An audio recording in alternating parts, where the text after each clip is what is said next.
Hi guys, I just wanted to do a quick video on the Yamaha T7 that we currently have on the dyno at SSS.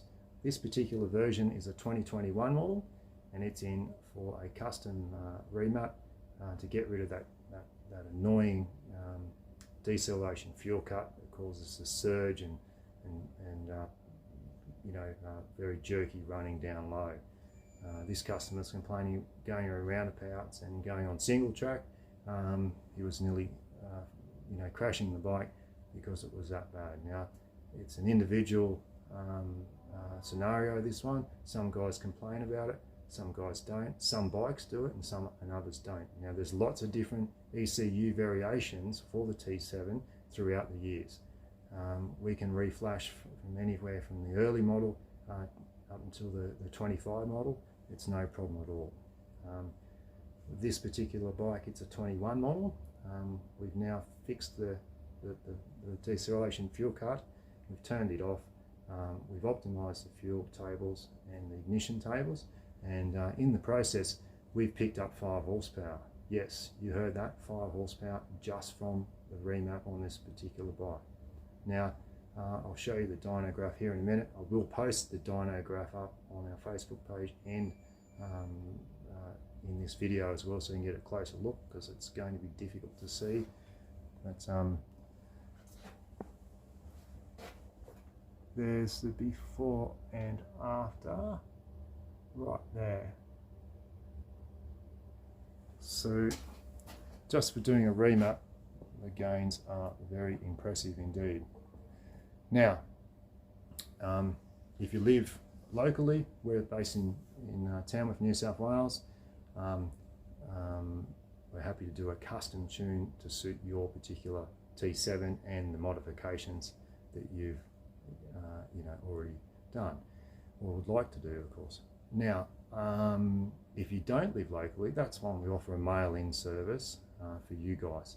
Now obviously I always stress to people, if you can get to us, get the whole bike to us, do that, because we can do one exactly to suit your needs. Every bike's an individual, and you end up with a better result going that way if possible. But anyway, 5 horsepower gain, guys, just from a remap, nothing else. Get rid of that annoying throttle. Fuel consumption at those particular low throttle settings, transit roads 80, 100, 110 k's an hour. I've trimmed it nearly the same as standard, so your consumption in theory should be somewhat similar in those conditions. This particular bike, or most T7s, are actually rich on the top, and you pull a little bit of fuel out of them on top and they really go. So I can't see it chewing. The consumption should be somewhat the same. But anyway, the jury's always out on that topic, and we look forward to your to further feedback in the fuel consumption space. Yeah, so this, like I said, this is a 21 model, but we can do 25 models or the early models as well. There's no problem. There's lots of different variations of ECU, and that is the reason why you have a look at a lot of forums and some people whinge, some people don't, and there's reasons for that.